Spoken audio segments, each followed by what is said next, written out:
Hello, friends. Today I am joined by Amy Edwards. Amy, thank you for joining us today. Oh, it's so good to be here. Thank you for having me. Well, Amy is a wife and mother of 5 and has been homeschooling her children for 15 years. She now has children in 5th, 9th, and 12th grade, along with 2 homeschool graduates who are now college students. So congratulations. Yes, very exciting. Amy serves in her local church, leading a women's Bible study. She leads a homeschool co-op and teaches history and literature to high schoolers. She loves books, crossword puzzles, and family movie nights. Amy and her friend, Tina Mugglin, started their independent publishing business, Blue Sky Daisies, in 2013. Amy lives with her husband, Howard, 3 youngest children, and their new puppy in Wichita, Kansas. So is this puppy like a 2020 thing, or has it been around for a Yes, while? she was born August 5th, and we've had her about a month. And so actually, I just had my sons take her for a good long walk, so she's sleeping now. So hopefully she won't be interrupting our visit. She's got a lot of energy. Well, Amy, can you tell us a little bit about your family and how you guys came to homeschooling? Yeah, sure. So my husband and I met and got married in the mid-90s. We got married in 1995. And our first children were twins, born in 2000. And then we continued having children until our 5th was born in 2010. So we have about a 10-year span from our oldest to our youngest. And when our oldest, the twins, I was working a running job for a software or a technology company and in their finance department. And I expected to go back to work. In fact, I did go back to work, but not for very long. I just knew that I wanted to be with my babies. So it was kind of an abrupt change for me. I was very, very contented and happy working. And then my heart just really changed when I had those twin babies at home, and I would come home from work and just wanted to know what had happened while I was gone.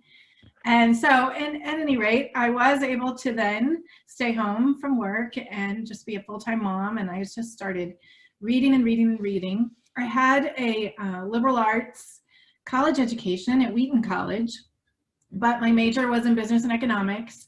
But once I was, having little kids at home, I had a lot of time to just do extra reading. And I started reading about homeschooling. And at that time, one of the big books that was popular was The Well-Trained Mind.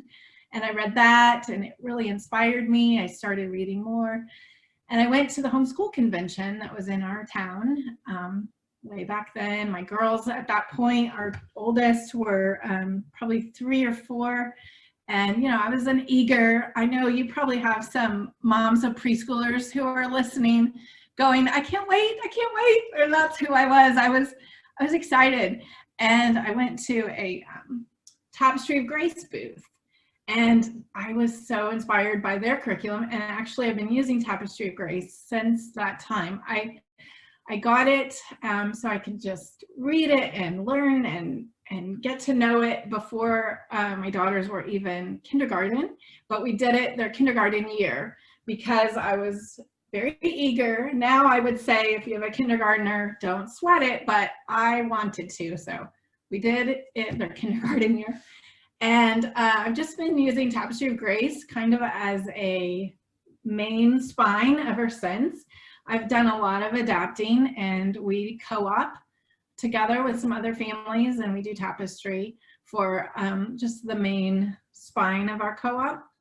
But I've become flexible and adapted throughout the years too. So, but that really set me on a path of just discovering the great books, more so than I even had in college. I had gotten some really good principles of learning at college, just knowing the value of integrating faith with learning and truth, understanding the idea of truth permeating all things.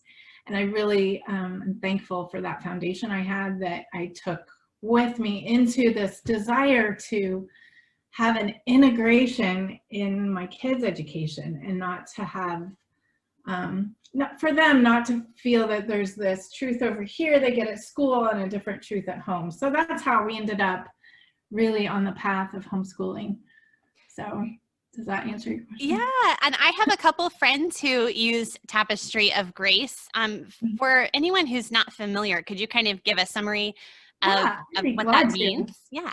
Yeah, Tapestry of Grace is a curriculum that has 4 years you can get. So year 1, 2, 3, and 4, and they take you through history chronologically from creation to present day over those 4 years.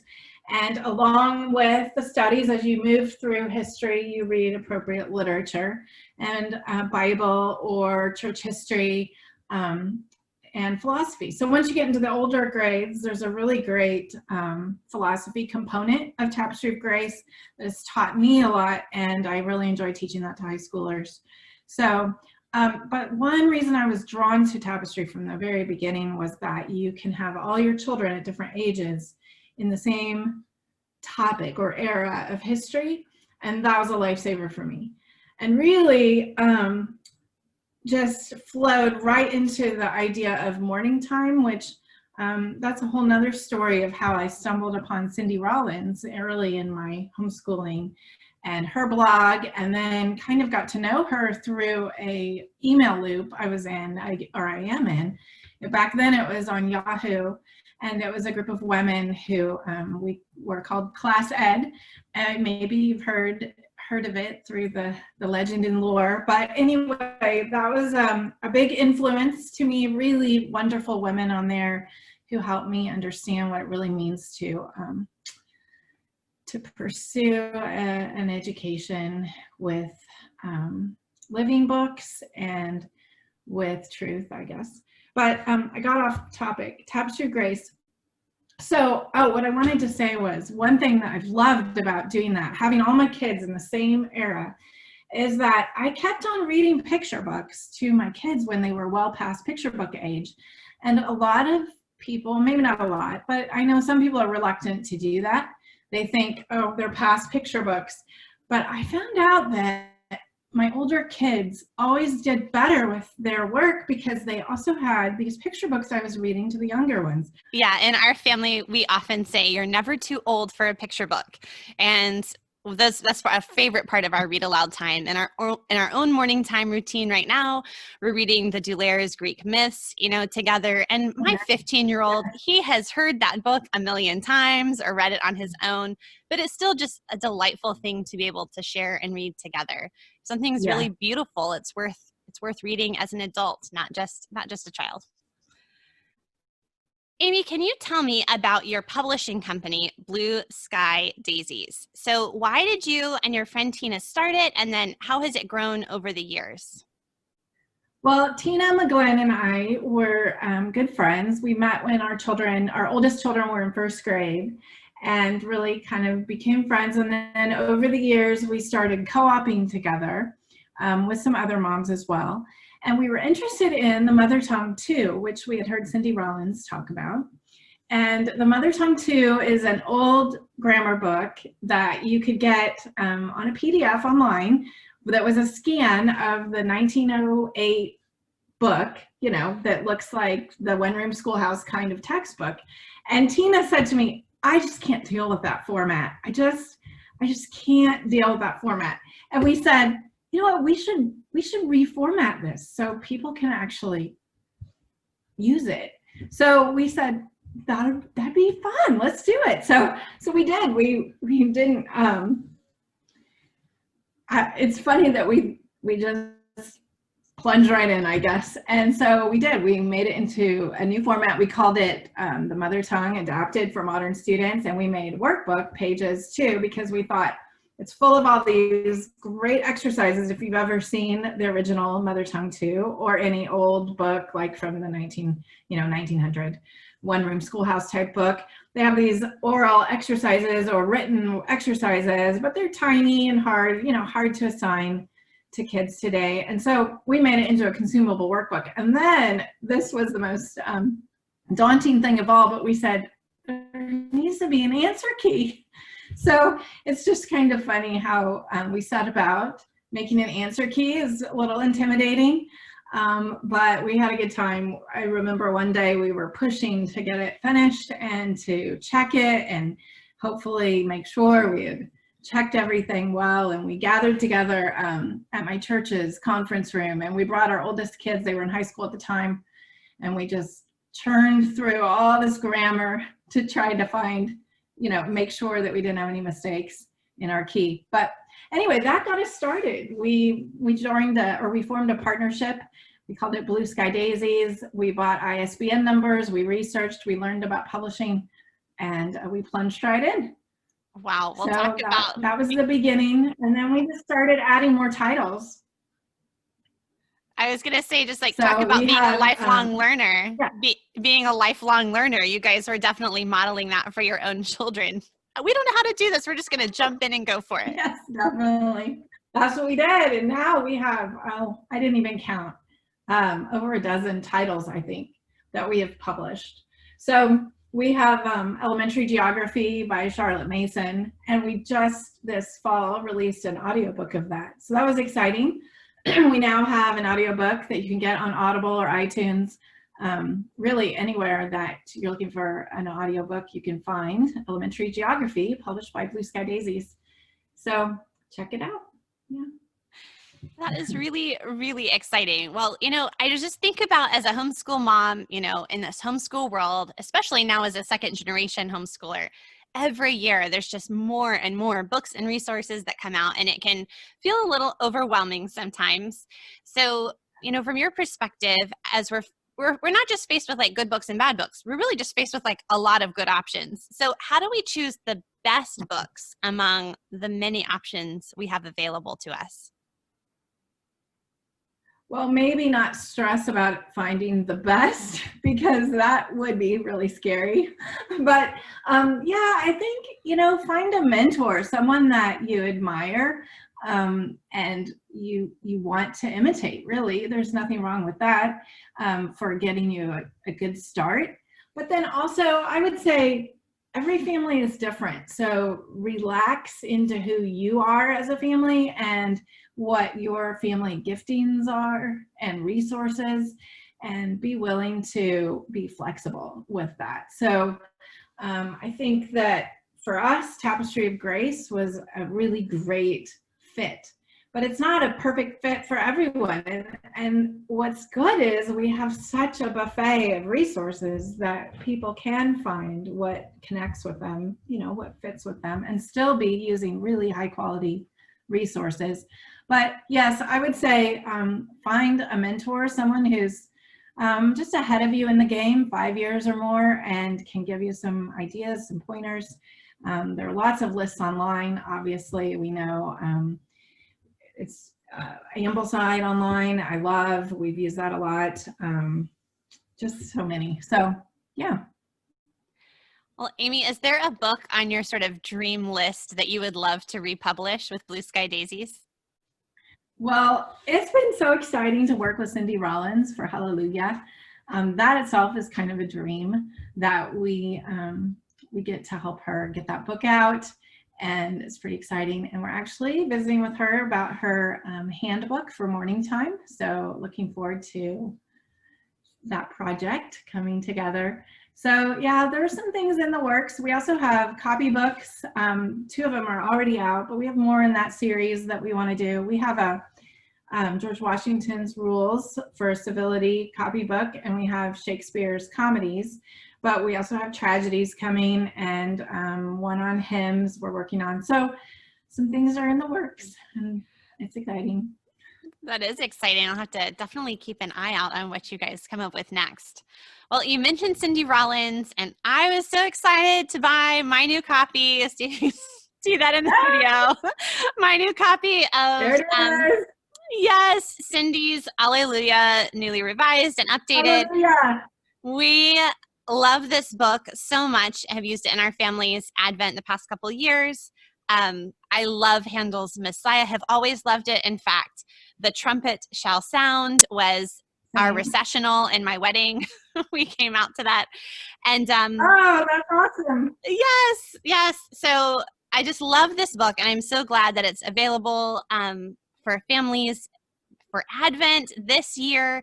And so I kind of wanted to hear from you, like your family and your homeschool or just your family in general. What are some of your favorite Advent and Christmas traditions? It's such a great time of year. In fact, I too last year had a great time with Hallelujah, of doing the Messiah each day, and really coming from a church tradition about 10 years ago. The church we're at a different church now, but didn't really observe Advent, and so I felt a desire to cultivate that at home with my kids. So we started doing the Advent wreath and candles on Sundays, each Sunday of Advent, and really trying to observe Advent and sing more Christmas carols. Sometimes, not every church, but some churches are more focused on contemporary music and don't always incorporate the old carols into worship early in the Advent month. Sometimes that's not till later. So I wanted to sort of fill in that gap at home. But also, we love Christmas books, Christmas picture books, Best Christmas Pageant Ever is a favorite. We like to read A Christmas Carol, the actual Dickens one, but there's also a picture book version that we have that I read every year. We enjoy. And another thing that we've done is celebrated St. Lucia Day, which is early in December 11th. And here in Kansas, we're not too far from a town called Lindsborg, Kansas, that has a very Swedish history. And they have a special ceremony where they have a Lucia girl have her wreath with candles and it's lit. And so we've gone to that for a number of years, not every year, but it's been part of how we celebrate the season. Let's see, what else? We have our family Christmas movies too. We like White Christmas, Holiday Inn, Miracle on 34th Street, Meet Me in St. Louis, It's a Wonderful Life. So we revisit those in sort of a pattern every year and pull out our stack of Christmas books. What else? We do Christmas Eve service at church and then come home and just kind of relax. We do our stockings and gifts in the morning and leave some cookies and milk out for Santa. Although I've always been one to talk a lot about St. Nicholas and his story. We read about him. And so we've never really kept up the fiction of Santa, but we still enjoy all the fun of Santa and just talk about how St. Nicholas inspired this legend. And here we are still as a culture enjoying his legacy. So that's kind of been our approach to Santa and Christmas and Advent. So yeah, and definitely this year going to also do the Messiah every morning. Yes, and this works perfectly during morning time. One of the things I like to do in morning time is kind of change things up a little bit because I get a little bored and want to change things, but I like to plan the change, so it's purposeful. So we always do something unique for the Thanksgiving season and for Advent and Christmas. And this has worked out perfectly for my children and I to kind of just use that as a framework for our morning time, because we in our family devotions in the evening we just keep to our regularly scheduled reading. Like getting bored. No, I was going to say, speaking of getting bored, I'm too always trying to mix it up. But one thing that I liked about doing Hallelujah with Cindy was realizing this year I just became more aware of the tradition of lessons and carols. And you can read about that in the back of her book. There's kind of an explanation. She mentions going to a lessons and carols service, which I want to see if there's one in my city. But I've been thinking about how to incorporate lessons and carols, or maybe have a family night of that, or I don't know, do it in morning time too. I don't know, but I was like, that's fun. We haven't had a lessons and carols service to attend, so I'll maybe seek one out. I was going to say, one of the favorite things I love about just tradition in general is that tradition is not rigid in the sense that it keeps us from freedom. We have these beautiful memories, these things that we repeat over and over again that become part of our family lore, our family vocabulary, our inside jokes. And yet within tradition, there's also the flexibility to be looking for new ways to include new things in what you've always done. Like, just because you establish a tradition doesn't mean you can't try something new. And on the flip side, just because you like something new doesn't mean you don't like tradition. You can have it both ways. Yes, that is so true. And that reminds me, one thing that I've done is given my kids ornaments that were unique to them. So depending kind of on their name or something about them, they would get a particular. So for instance, our son, his name is Lane, and we give him cross ornaments because kind of a verse for him is the narrow road leads to salvation. His name is Lane. So anyway, but I had this, I began this when the kids were little, and it was just so fun to get them these ornaments. He would get crosses. My one daughter would get angels. I had one for each. But then after a while, I had trouble keeping it up. So I would just say, it's okay. Sometimes just a few years, and it's okay that you move on. My kids have their ornaments from those years, and I can't keep it up anymore, but they still have those memories. So yes, it's okay to change. I wish I had brought my family's ornament for 2020 up to show you. I'll have to put it in the show notes. It's these elves wearing face masks, holding hand sanitizer with a roll of toilet paper. Just in case we were ever going to forget 2020. That's perfect for 2020. Yeah. Oh my goodness, what a year. Well, Amy, as we close, let me ask you the questions I'm asking all my guests this season. And the first question is just, what are you reading lately? Well, I'm in the middle of reading Planet Narnia. Have you read that book or heard of it? By Michael Ward. It is amazing.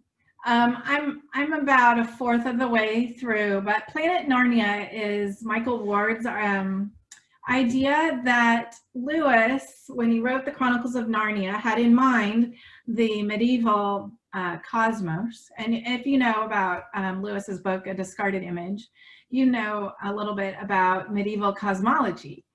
And Michael Ward is a scholar who said, you know what, I see that cosmology mirrored in each Chronicle of Narnia. And so, for instance, the Lion, the Witch, and the Wardrobe, he says, is kind of a Jupiter book. And Prince Caspian is Mars, and then on and on. So really interesting, very compelling, researched book. So really enjoying Planet Narnia. And with my kids, we're reading Great Gatsby, and we just finished Prince Caspian in Morning Time. So we need to go on to Voyage of the Dawn Treader. We're kind of, I guess, doing Lewis this year. My youngest daughter, I realized, missed out. So that's what happens when your kids start aging. You realize your youngest didn't have all those experiences, the older ones. So we're trying to catch her up on Narnia. So yeah. That's really fun. Well, I would commend to you the Bibliophiles podcast. I don't know if you're familiar with that, from the Andrews family with Center for Lit. Yes, Center for Lit. They recently did an episode on Planet Narnia. So that was a really fun. I heard that, and that may be why I ordered it. But my daughters are at Houston Baptist University, and Michael Ward speaks there pretty often. I'm not sure if he's currently considered faculty, but he was a faculty member at Houston Baptist, which I think was something he was doing remotely from England. He lives in England, I'm pretty sure.